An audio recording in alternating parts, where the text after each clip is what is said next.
Hello everybody, this is Intrepid83 and welcome back to Let's Play EVE Online. Alright, let's talk to Urara Oshuhad. Alright.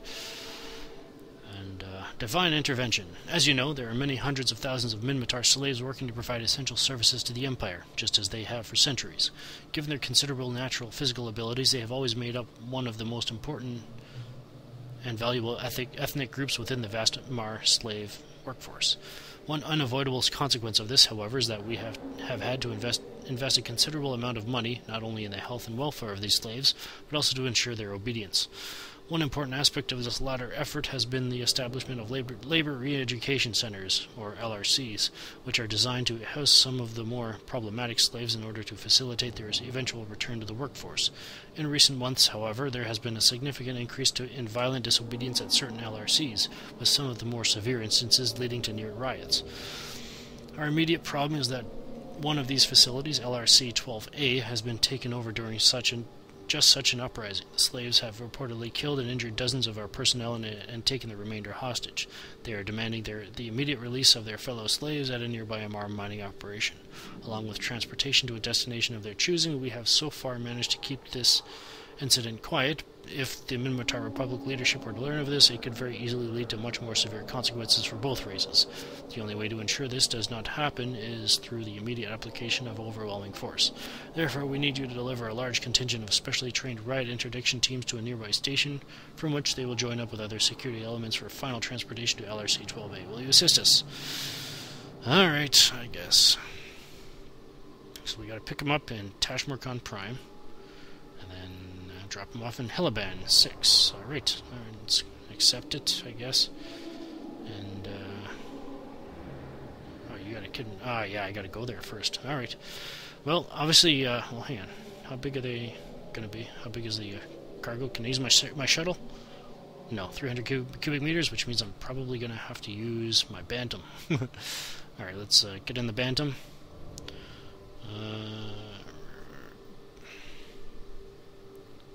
Assemble it. Active. Repackage.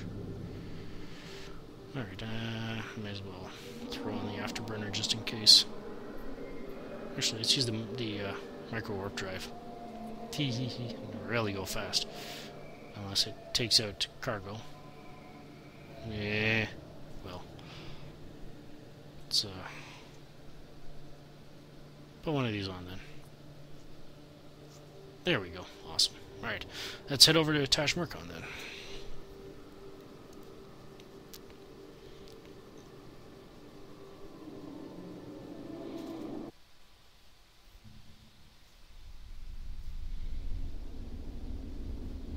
Warp drive active. This is our first courier mission, so to speak.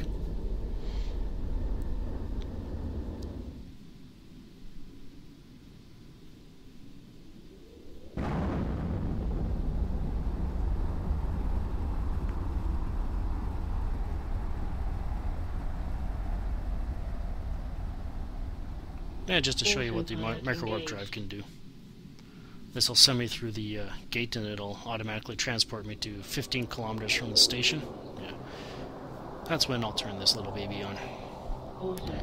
It will...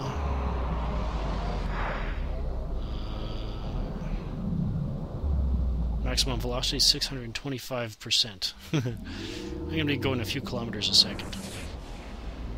Warping to station. Warp drive active. Close to a... Nah, I'd probably say about 15 or 1600 meters a second.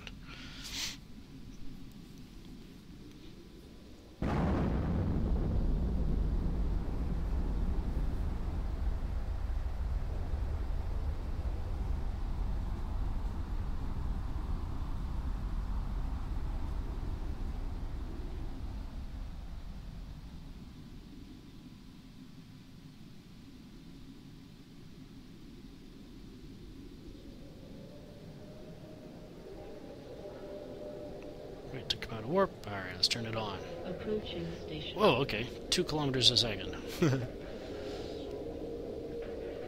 Look at this thing go.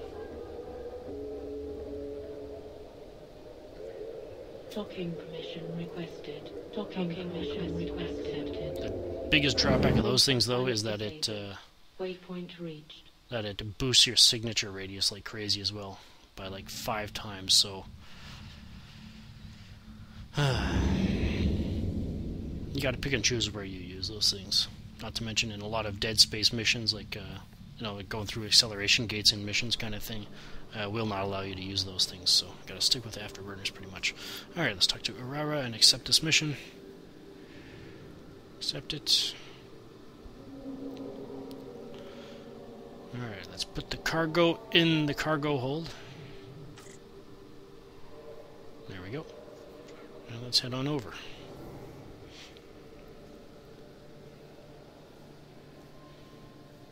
I mean, the effect that this will have on my standing with the Yamar Empire probably won't be that noticeable because of how high it is to begin with. The higher you're standing, the harder it is to boost it, kind of thing. Warp drive active. Unless it's been changed a bit, or I'm just thinking of something else, but oh well.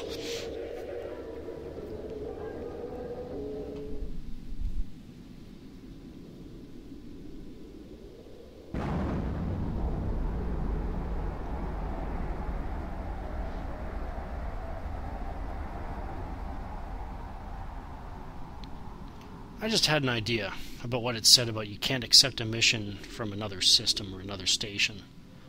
Why not? I mean, to keep, the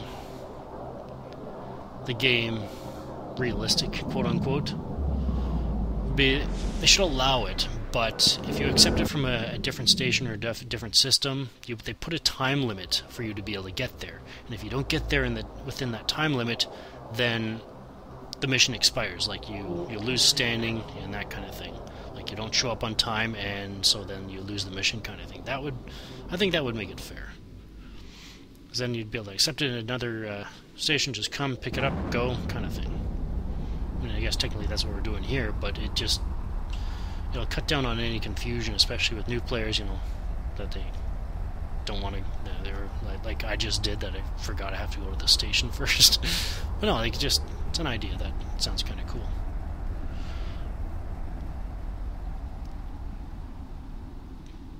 The Bantam has a horrible capacitor.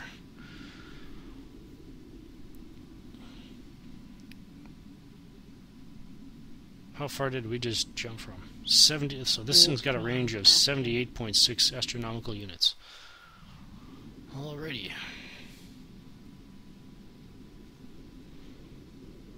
Remind me to get a better ship. Maybe I'll buy a sigil. Just so I can get to where I want to go in one jump.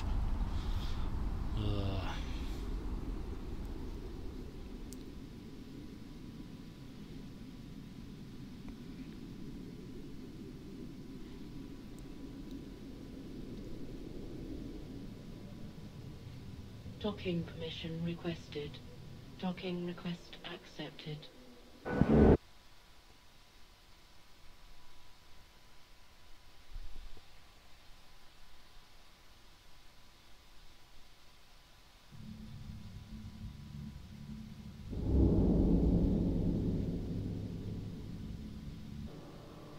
Alright. Complete. And there we go. The teams have begun to embark on a small fleet of frigates and cruisers for LRC-12A. With this amount of men and lethal weaponry, there is no doubt that we shall prevail.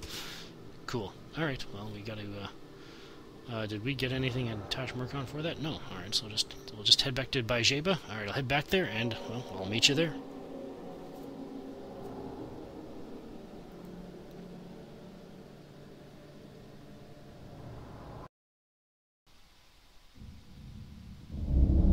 Alright, we're back, and a couple of things occurred to me on the way back. First of all, I realized part of the reason why I might not have been able to fly that entire distance with the Bantam, even though the capacitor is terrible. I forgot this thing actually reduced my capacitor capacity by 22%, so that might have been the reason why. So let's take that thing off. Anyways, so yeah, also the second thing, I realized that since I was in Tashmurkon anyway, and I had the ISK for it, I figured I'd buy the 3 rocket launcher ones, so I do have them sitting over in Baviasi, so I'll go pick them up when I need to. So that's one more thing to take off the list, and also, while I was here, everything I've bought I removed from the lists here, so I don't get confused like I seem to be so often. Anyway, so that's that. Did our first storyline mission, which means next up we've got to speak to Heshima again to find out what she has for us. This is Intrepid 83 signing off. Thank you for watching and have a good one.